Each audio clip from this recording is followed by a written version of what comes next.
Good evening. It's Wednesday, February 5th. Thanks for joining us tonight. I'm Maya Trabulsi. We're following two big stories tonight. Locally, the arrival of Americans from China escaping the coronavirus outbreak. Their flight arrived at MCAS Miramar this morning. About 200 people will be quarantined over the next couple of weeks at the military base. Hundreds have died in China in recent weeks due to the virus outbreak. There are 11 confirmed cases in the U.S. We'll have more on this story, including a live report from Miramar in a few minutes. But first, the historic vote on whether to remove President Trump from office. As expected, the final count came up short for the Democrats looking to convict the president of abuse of power and obstruction of Congress. Steve Nannon has more from Washington. It is therefore ordered and adjudged that the said Donald John Trump be, and he is hereby, acquitted of charges in said articles. After a months-long investigation and a 3-week-long trial, the Senate has voted to acquit President Donald Trump in just the third presidential impeachment trial in U.S. history. The Wednesday afternoon vote coming after a contentious, mostly partisan trial. Democratic House managers accusing the president of abuse of power and obstruction of Congress, saying he withheld aid from Ukraine in exchange for an investigation into former Vice President Joe Biden and his son. When the president tries to coerce an ally to help him cheat in our elections and then covers it up, we must say enough. The president and his legal team maintaining he did nothing wrong and that there was no grounds for removal. We've never been in a situation like this in our history. We have an impeachment that is purely partisan and political. The Senate rejected a Democratic-led effort to call witnesses and subpoena documents last Friday, setting the stage for the conclusion of the trial. Mr. Romney, guilty. The only Republican to break ranks with his party on the final vote, Senator Mitt Romney. The president did not mention impeachment in Tuesday's State of the Union address, but throughout the entire impeachment process, he and his closest supporters have maintained that the trial should come to a swift end. In Washington, I'm Steve Nannis reporting. California senators were among those voting to remove President Trump. Dianne Feinstein and Kamala Harris voted yes on both articles. And the end of the impeachment trial wraps up a remarkable 24 hours in Washington. The deeply partisan fight weighed heavily on last night's State of the Union address. Joe Johns has more on the theatrics and the tension. Madam Speaker, the President of the United States. President Trump gave his State of the Union address before a bitterly divided Congress just hours before the Senate is expected to acquit him. In those 78 minutes, not once did the president mention impeachment. But before he even started speaking, a sign of tension between Trump and House Speaker Nancy Pelosi. President Trump seemingly ignoring Pelosi as she extended her hand to greet him before she turned and shrugged to her caucus. The House Speaker addressing the apparent snub in a tweet, writing, "Democrats will never stop extending the hand of friendship to get the job done for the people. We will work to find common ground where we can, but we'll stand our ground where we cannot." Immediately after the president finished his address, Pelosi ripped up her copy of the speech in full view of the cameras. Why did you give us a little more on that? Because it was a manifesto of mistruths. President Trump used the address to make the case for his re-election, highlighting the economy and sprinkling in a handful of made-for-TV moments. Your husband is back from deployment. He is here with us tonight, and we couldn't keep him waiting any longer. Including a military family reunion. I will now ask the First Lady of the United States to present you with the honor, please. And even awarding controversial conservative radio host Rush Limbaugh the Presidential Medal of Freedom. Limbaugh announced this week that he's battling advanced lung cancer. Trump's Republican allies applauding his talking points while Democrats mostly sat silently through the evening. Michigan Governor Gretchen Whitmer delivered the Democratic response, using the opportunity to remind Americans that President Trump was impeached. The truth matters. Facts matter, and no one should be above the law. It's not what those senators say. Tomorrow, it's about what they do that matters. But in the end, the bitter rivalry between the president and Pelosi taking center stage, the White House and Trump's GOP allies slamming the House Speaker's gesture. It was disgraceful. It was disgusting. You can tear up the speech, but you can't tear up the accomplishments, and that's what this race is going to be about in 2020. Some Democrats insisting outrage should be directed at Trump for using the State of the Union as a campaign rally. Let's hope we didn't distract you from the lack of factual accuracy in the speech, the divisiveness of the speech, and the blatant appeal to his base, and very similar to his speeches in his rallies. It was a State of the Union designed to appeal to the base, not to bringing our country together. That was Joe Johns reporting. Partisan tensions were also evident when the issue of the border wall came up.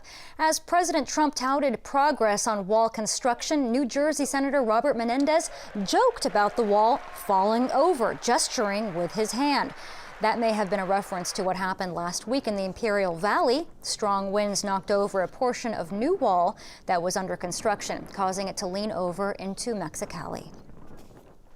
Now more on the efforts to evacuate American citizens from China and the coronavirus outbreak. Some of those Americans are at MCAS Miramar tonight. Their plane arrived this morning at the base, which is among several being used as a quarantine site. And KPBS reporter Matt Hoffman is there live with an update. Matt, what can you tell us? Yeah, Maya, that flight from Wuhan, China, it actually arrived just after 9 a.m. right behind me here at MCAS Miramar.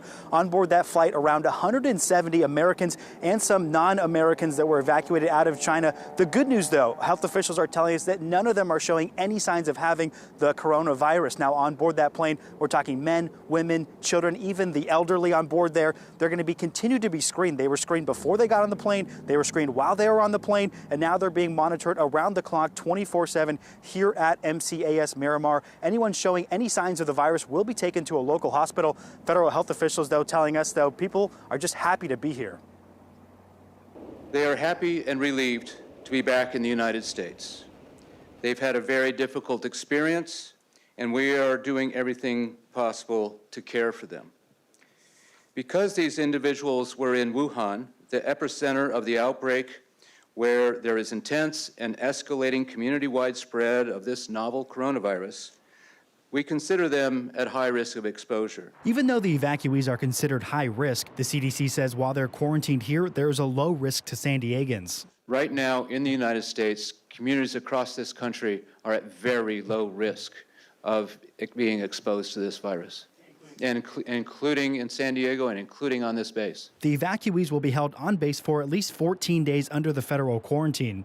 There are 2 locations, including an on-base hotel, where they will be staying. Yesterday, MCAS Miramar held a forum to update families living on base about the situation. There, the CDC took questions from worried residents. As we expected, there's people who are concerned, and they're concerned for themselves, they're concerned for their kids. They want to know, is the school going to somehow say your child can't come to school or something like that because they live on the base. So I tried to explain to them a little bit about the virus, how it really is transmitted. Yeah, now officials say basically to contract this virus, you have to be within close contact with someone who has it. We're talking within 6 feet over multiple times. Now, an interesting note, these evacuees from Wuhan, China, they were allowed to bring up to 70 pounds of luggage with them right here to MCAS Miramar. Along those lines, officials just trying to make this really feel comfortable for them. There's a lot of children that are here, part of these evacuees. They're buying them some games so that just try to make things feel a little bit more like home. Now, we are being told that more evacuees should be coming here to MCAS Miramar. It's unclear when that's going to be happening. The base says they can hold up to 350 people. As we told you, around 170 are here right now. More room to come. When those people are on their way, if they're on their way, we'll be sure to keep you updated. In Miramar, you can hear the jets behind us. Matt Hoffman, KPBS News. Thanks for that report, Matt. And Rady Children's Hospital says they're prepared to take any pediatric patients that might be coming off that plane in Miramar after they're initially screened by the CDC. The hospital's chief operating officer says they're following the guidelines of the CDC and the county's health department about preparations and precautions to take for airborne infectious diseases, just like the coronavirus. So again, the way we treat this is like no other patient that has a particularly infectious disease process that's airborne, like influenza. So the same type of due diligence we use for those patients, we would use for a patient that has coronavirus as well. So again, we use the same type of standard protective gear, which includes gowns, mask, eyewear, using hand washing before you interact with the patient as well as after, as well as limiting the location that the patients are located in the hospital, which we would do for any other infectious disease process. He says Rades hasn't increased staffing, and he isn't sure exactly how many people who are being quarantined are actually potential pediatric patients, but he says his hospital is ready should any of them or anyone else in San Diego who is diagnosed needs treatment. And those Americans are leaving a city that is all but shut down due to the outbreak. Later in the newscast, we have the story of an American mom and her daughter. They made it onto one of those planes headed to California. Coming up, see more of the scenes in Wuhan as they made their journey home. Those affected by the boil water advisory in Poway last November will be receiving a break on their water bills. The City Council voted 4-1 to give thousands of residents a one-time credit. The amounts will vary, but on average around $28 a resident, and all the move will cost Poway up to $420,000. That water advisory lasted 6 days. A lawmaker from East County wants changes to the controversial gig economy employment law passed last year. Santee State Senator Brian Jones has introduced a bill that would exempt people who work in the music industry. San Diego Assemblywoman Lorena Gonzalez wrote AB 5. Its focus was to require companies that offer app-based jobs to classify workers as employees, not independent contractors. Critics say its scope is too broad and negatively affects freelancers in other industries.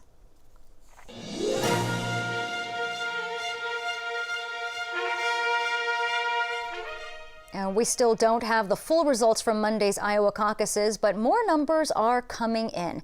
88% of precincts are now reporting. The update didn't do much to change the bottom line. Pete Buttigieg and Bernie Sanders in a tight race at the top of the pack. Iowa's Democratic Party blamed technical problems with an app used to tabulate the results for the delay.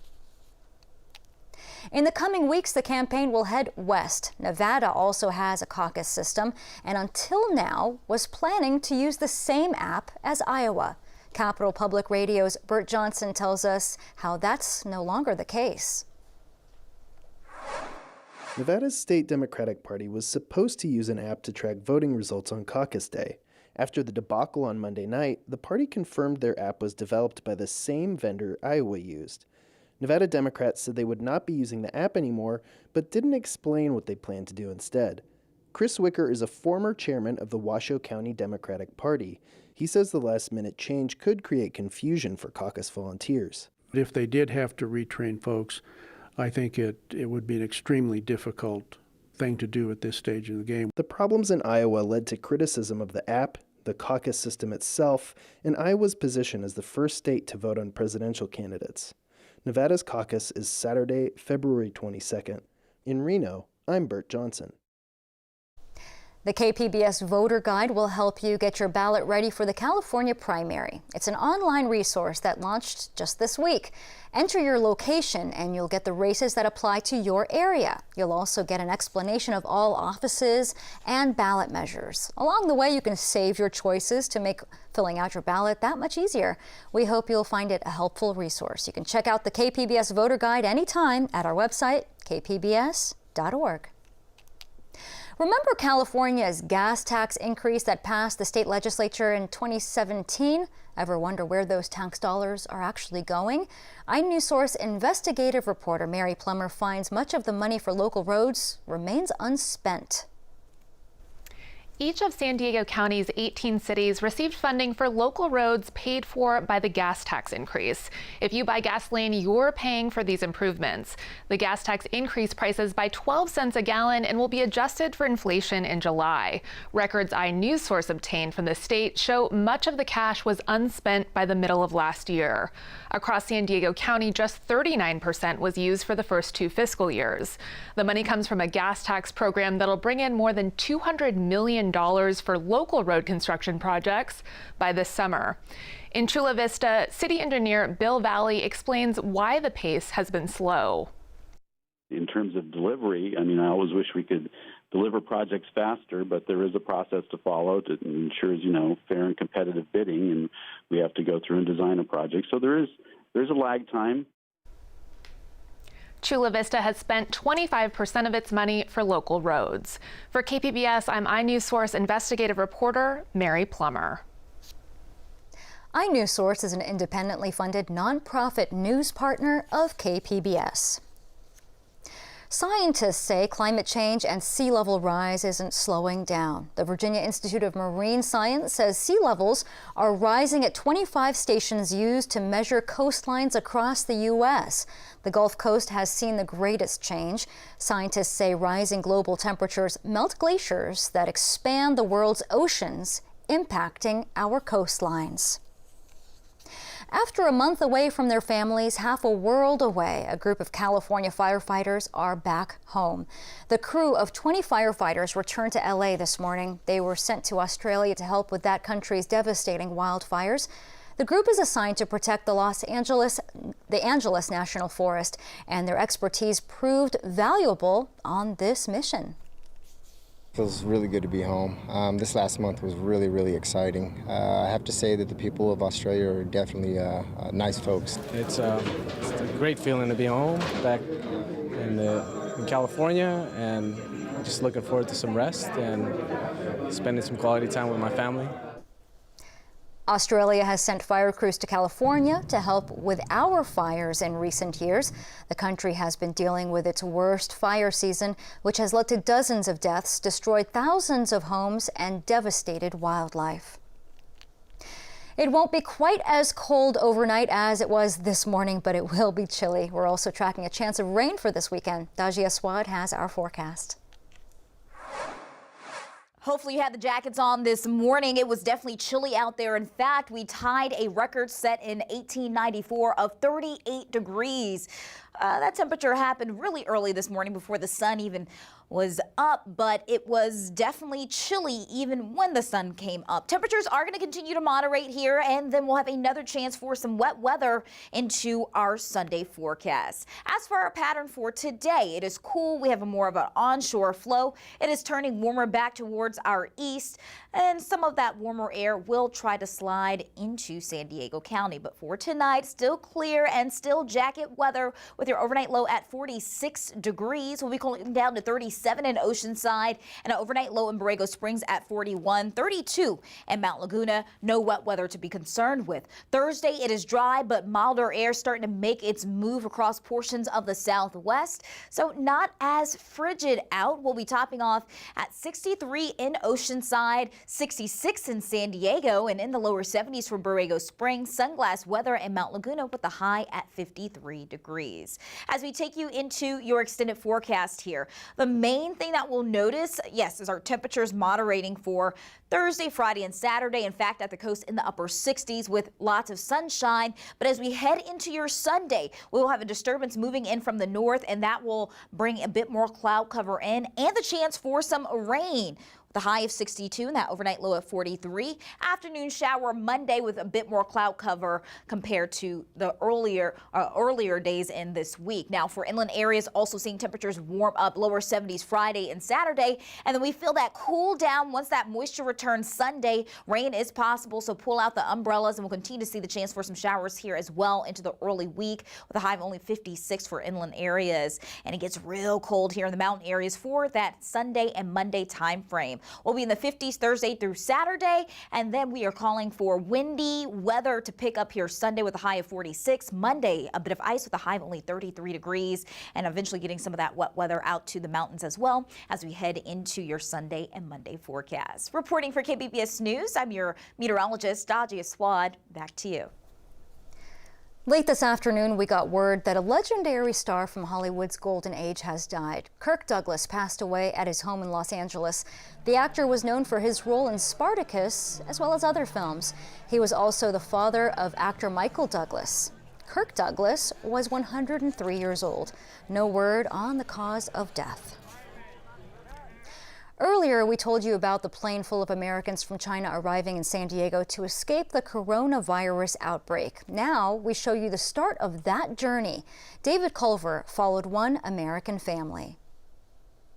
It's a drive Priscilla Dickey and her 8-year-old daughter Hermione have made before.